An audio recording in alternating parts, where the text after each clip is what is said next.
Hey everyone, welcome to Vegas Showbiz. My name is Michael Pellegrini, and it is my pleasure to be joined today by Las Vegas comedian Byron Kennedy. Byron's got a big event coming up this weekend at the Las Vegas Comedy Festival. I really want to hear about that, but this guy's been up to some really cool stuff as well. He had a previous career as a radio DJ. He was an executive in the music business. He was recently featured in People magazine. He's got a regular show in Vegas at the Oyo called NashVegas. A lot of cool stuff that I'm really interested in hearing about. Before we jump into everything, I just have one small favor to ask of you, the viewer. If you're enjoying my content, please show your support by subscribing to the Vegas Showbiz YouTube channel. I'm doing my best to grow the channel, and your support via subscription really does go a long way. So with that said, first and foremost, Byron, thank you very much for being here. I really appreciate it. Welcome to the channel. Thanks, man. Thanks for having me. Appreciate it.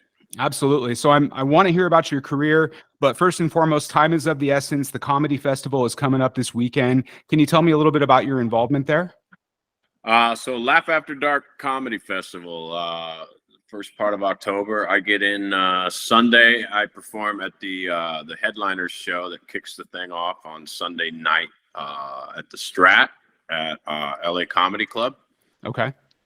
That's at 8 o'clock. That should be a fun show. Got some great comics on there. And then we are going to premiere my first ever comedy special. I did a comedy special. It's called NashVegas. Okay. And we are going to premiere it at the Art House Theater on Tuesday at 2 o'clock. Nice. Now, where's the Art House Theater located? It's down in the Art District, or I believe it's called. Yeah, right by downtown. Yeah. Okay, cool. And that you said that was Tuesday at 2 o'clock? Yes. Yeah. Okay. So yeah, the special is called NashVegas. I filmed it in Nashville and in Las Vegas, and so it bounces back and forth between cities. And yeah, pretty excited about it. Oh, good for you. That's awesome. Now, you've been performing in Vegas before this, so I've seen your name around here, right? Oh yeah. I did like a 6-month residency at the Oyo. Okay. There across from the MGM at Vegas Stand Up and Rock. So I was doing 5 nights a week there between like October and this past March. Oh, nice. Okay, that's where I saw you from. I was looking for some comedy shows. That's how I knew your name. Okay. And so were you doing Vegas before that, or was that your first time doing a gig here? No, I cut my teeth in Vegas. I Okay. really learned how to do comedy in Vegas. I started in Nashville in the open mic circuit, and then I started working at the LA Comedy Club inside the Strat at the old room, the one they had upstairs there. Before they built this new one. So Vegas is really the city where I learned how to do it. I mean, Vegas is a very hard place to do comedy. So you know, you'll sink or swim really fast there. So, yeah, Nice. but that's why I wanted to do the special in both, because I started in Vegas. I started in Nashville and I learned in Vegas, NashVegas. Got it. Yeah, that makes sense. Now, I'm guessing because I read your bio and I saw that you used to be in the music business. Obviously, that's huge in Nashville. Were you in the business in Nashville and then started doing comedy, or how did you make the transition? Okay, that's what Yes, I I started in radio, and then I transitioned over to the record side and worked my way up and started running. I was the head of promotion for Stony Creek Records. Okay. And I just burned out on the corporate life. Comedy is what I always wanted to do. If I'm being honest, I think I let fear keep me out of it for a long time. Right. And that's why I gravitated towards the radio, because I felt like I could still entertain, but I didn't have the live audience, So, Right. yeah, and that's from radio. That's kind of how I ended up in the record business in Nashville, Tennessee. Wow. And if I read correctly, you were paid a nice compliment by Howard Stern about your chops on the radio. Is that true? Howard Stern did refer to me as the Leonardo Da Vinci of radio. It was not because of my chops, though. Okay. It was because, I had become an executive in radio as well. And at that time, I was the VP of programming for CBS. And this is when Howard was still on terrestrial radio. Okay. And we flipped formats on one of our stations that had him. It was like a all FM talk station. Okay. We wanted to start playing music, so we got rid of all the talk shows except for Howard. Got it. And my idea was to name the station Howard 93.7, and he loved it. He absolutely loved it. So he couldn't believe that someone had named a radio station after him. And he also couldn't believe that no one had ever done that before. And then he wanted to know why they didn't do that in New York. So, yeah. That's awesome. And what's the timelines, just so we can get a feel for this? When was all that happening? Oh, man, that was probably early 2000s. I'm going to say around 2001, 2002. Okay, so that was after his Private Parts movie had come out and all that stuff. Yeah. This had to be 20 years ago. Okay. Yeah. Where does it go? Wow. No kidding. Yeah, that's insane. And so then how long, so you were doing the music business, you got into comedy, started cutting your teeth over there in Nashville. What was that time frame when you finally started getting on stage? You know, I just started doing comedy a little over 3 years ago. Oh, wow. Good for you. I just left my job to pursue comedy full time in 2020. Good timing, right? Yeah, no kidding, right? When there's no audience. I left my job and then all the clubs closed down, and I thought, hey, this is not a good sign, you know. In comedy, timing is everything, and mine couldn't have been worse. So that was a problem. But yeah, I started doing open mics late 2019, and it's crazy. It just started working. And then the head of the record label that I worked for, I showed him a little clip and he freaked out. And I told him, you know, I'm thinking about pursuing this full time because I just love it, you know? Yeah. And it was always my dream. And then he said, I'm going to sign you to a record deal. No way. He goes, let's do a comedy album. And I was only doing open mics at the time. I was like, get out of here. You're not going to sign me to a record deal. Because it's BMG Records. I mean, they're global, right? Sure, yeah. I was like, you're not going to say. He goes, no, I mean it. He's like, you know, let's, if you really keep at this and get better at it, you know, he's like, I really see some potential here. I'd like to help develop you as an artist. And so I left my job, and he ended up giving me a 3-year deal. And we just filmed the special, NashVegas, in July. So it actually happened, and it still blows my mind. I mean, wow. I left that label to pursue this dream, and they signed me to a record. And I'm the only comedian. I was the first comedian ever signed to that label. Wow. They what a had dream never come done true. something. Yeah, wild, right? Yeah. And are you still with them now? Yeah.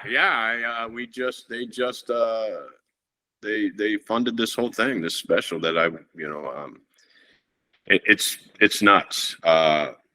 It's like, you know, sometimes you lean into your dreams and doors just start opening, you know. No, I never would have thought possible that this was possible. Never. I mean, if you'd have told me 5 years ago, you're going to finally pursue your dream and all these doors are just going to start exploding open everywhere, I would have said you're crazy. Right. It's almost like the universe was just saying, well, we've been waiting. It's about time, you know. I can imagine so many people would be inspired to hear that. Did it feel like you were taking like a leap of faith when you quit your job literally to go and do this? Big time, because I was walking away from a 25-year career that I had built. I was a vice president of a record label, and people thought I was having a midlife crisis, and maybe I was. Yeah. And so I walked away from a lot. But I knew that, you know, stand-up comedy, it's just, if you don't put everything you have into it, it's just going to be a hobby. Sure. And I knew that I had to give up everything. And I felt like I had built enough of a resume and reputation that if it didn't work out, I could probably go back. Mm-hmm. But I got to tell you, having the possibility of a record deal helped make the decision all that much better. I didn't have a record deal. That came February the following year. So, but yeah, crazy. Unbelievable. Am I correct in remembering that Sam Kinison was one of your bigger influences for stand-up comedy? Absolutely, man. I'm a big, when I was a kid, I was obsessed with him. And I bought I bought his album and listened to it nonstop in my bedroom. I could recite the whole thing. I just thought it was, I still do. I think there's, he was so unique. No one has come along that reminds me of Sam, really. He was the first comic I ever heard joking about the Bible and religion. And it blew me. It felt so taboo, but he was just unapologetic and unafraid, and I was just like, wow, I had never heard anyone go there before, and and it wasn't, blasphemy. It wasn't anti-religion. It was just poking fun at the Bible and the stories, and and his scream, that scream of his, man, was great. Yeah, he went way too soon. It's tragic. I know. Vegas still feels tragic. I know. I was going to mention the scream too. That was such a part of his act. I remember seeing something about him where Dangerfield was like a mentor to him, and he said, no matter what you do, you got to scream. As long as you scream, you're going to get there. But if you leave that part out of your act, you're not going to, fire on all cylinders. Yeah, absolutely. I'm just. I tried to go find where he died on that. I think it's it's not an interstate, but Highway 94, I think it is. It goes up from Needles to Laughlin, and where he died is not even marked. I did not know that. There's nothing there. Nothing. Zero. Not even a little cross like you see all over the place where people died along the roadway. I've thought maybe I should go put something there. Either one, yeah. I mean, you're right. It doesn't feel right that there's nothing there. Yeah. Channel a little bit of that karma. That'd be good. And you just mentioned Laughlin. I'll stick with that for a second because you've got some travel dates coming up, right? And Laughlin's one of the places that you're going to be playing. I am in Laughlin at the LA Comedy Club Laughlin inside the Edgewater, October 11th through the 15th. Okay, nice. Yep. And then any other travel dates after that? I have a show the 18th in Omaha, Nebraska. And then after Omaha, I'm not really going to do much for the rest of the year. We're kind of, we got this special ready to go, and we're going to see where that takes us. We're going to get this thing out. We're going to release the album in November. So, yeah, I've kept my schedule light through the holidays. Makes sense. And then in January, I'll get back at it.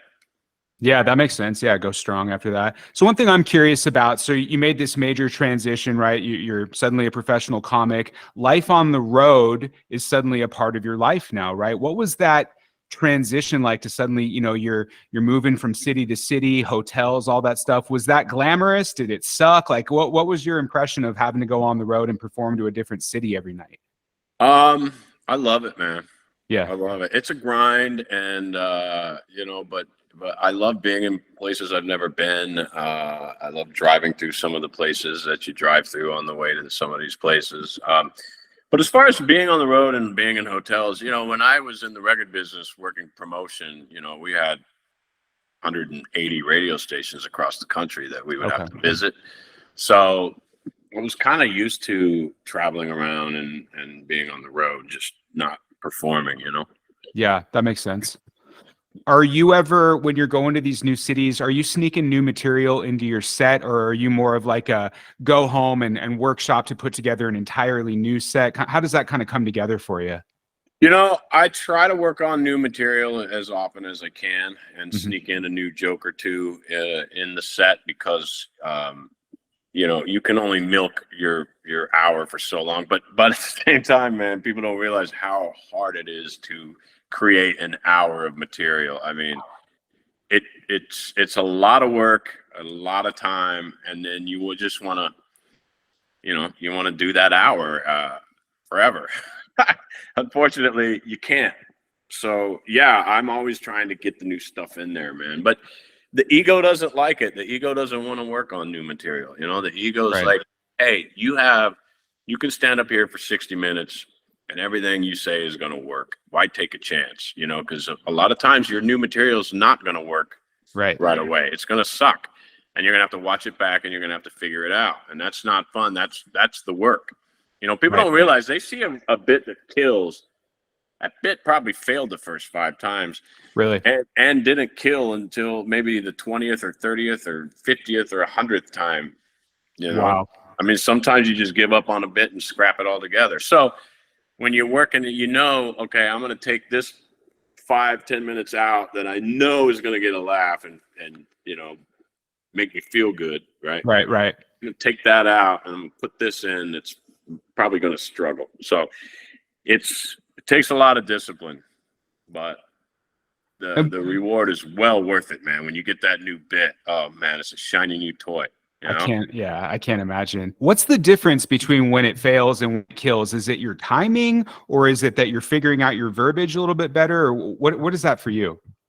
You know, it's the crazy thing about comedy is such a science. Like, honestly, you can literally one little phrasing, one word, one, you know, sentence here, maybe you put it down here. It can be anything, but one word can literally change the whole thing. And you're like, you know what? Maybe I'll say this instead of, you know, maybe I'll use this word here.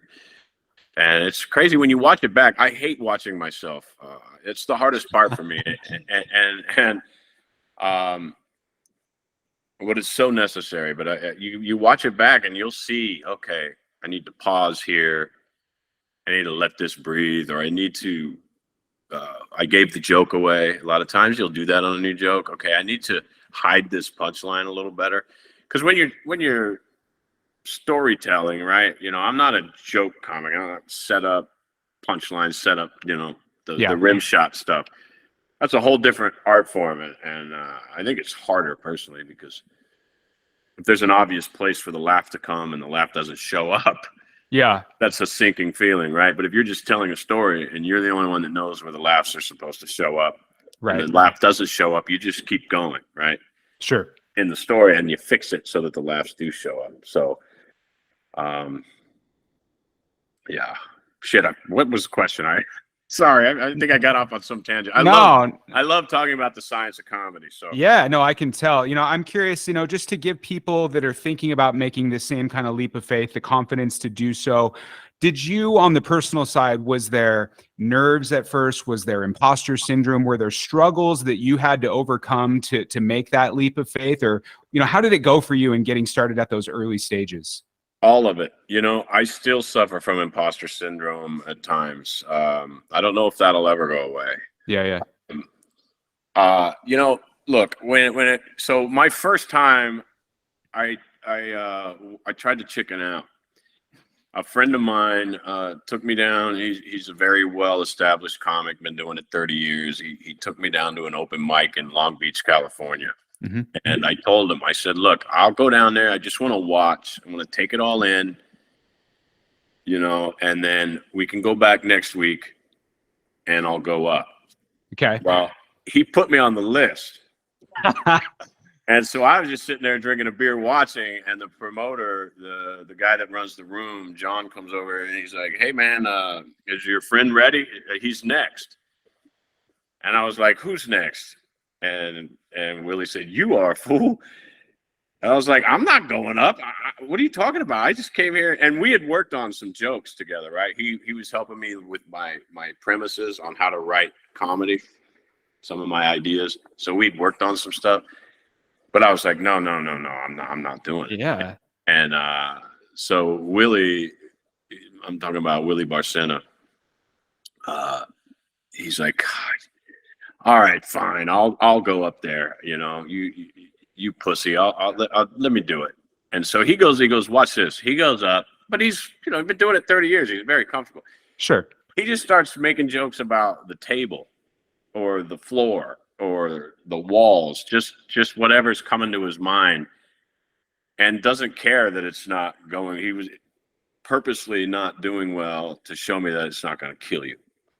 And in the meantime, I went and took 2 shots of tequila, right? Yeah. Got a beer, and I said, okay, I'm ready. I'll go do it.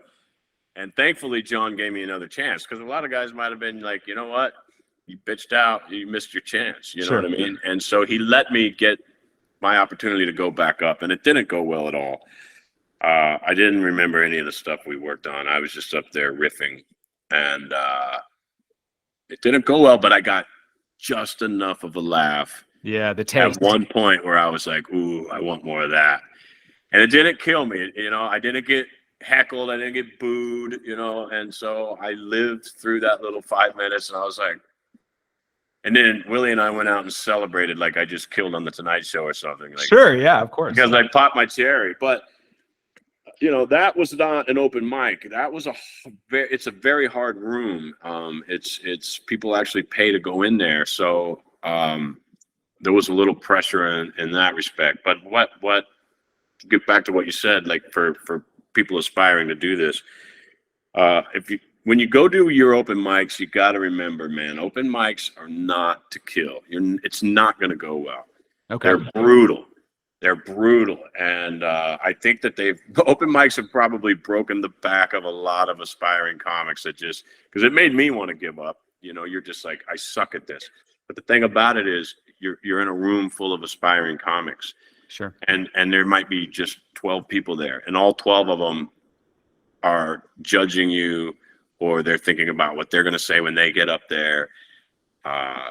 They're not an audience. And so you got to remember, I think comics think that open mics you're going to go up there and you're going to get a lot of laughs. No, open mics are to teach you, in my opinion, how to be uncomfortable on stage. Right. It's a big part of it. If you're going to get through the hosting and opening phase, you got to learn how to not crumble. You know, they smell blood in the water, man. And you know, I remember when I would retreat, I'd start looking at the floor, start backing up, whatever. And you're done. Once they sense that you don't have confidence, you're done. Right. So I think, and Steve Martin said in his book, Born Standing Up, he said for the longest time in the beginning, he didn't have any confidence. He was just pretending to be confident. He was acting confident. Yeah, yeah. And that really resonated with me. It's like, okay, I know how to look like I'm confident, you know. So I started trying that, and it worked. But open mics, man, don't let them scare you off. They're not going to be great. I used to have a performance teacher back in the day that used to say, he had this saying, the audience doesn't give you confidence, you give them confidence. 100%. Yeah. 100%. And Willie used to always tell me, you know, you're waiting for the audience to give you energy. You got to be the energy in the room. You're waiting for them to give you, you know, love and laughter. And if you're not getting that, you're shrinking. And it's like, you go up there, you're the energy, you're the man, you bring the energy to them, and then they're going to feed off yours. You got it backwards. Would you consider it like a rite of passage for a comic to get heckled for the first time? And if I have to assume that's happened to you in most comics, and how did you deal with that the first time that happened? Yeah, I think it's a rite of passage. I think the bigger rite of passage though is bombing. Oh, okay, sure. The first time you're doing a middle or headlining set and you bomb, it's the worst feeling in the world, and I can't describe it. It's the most god-awful experience, in my opinion, that a human being can have, because it's very personal. Right. As far as hecklers, I think everybody handles hecklers differently. I just usually tell them to shut the fuck up.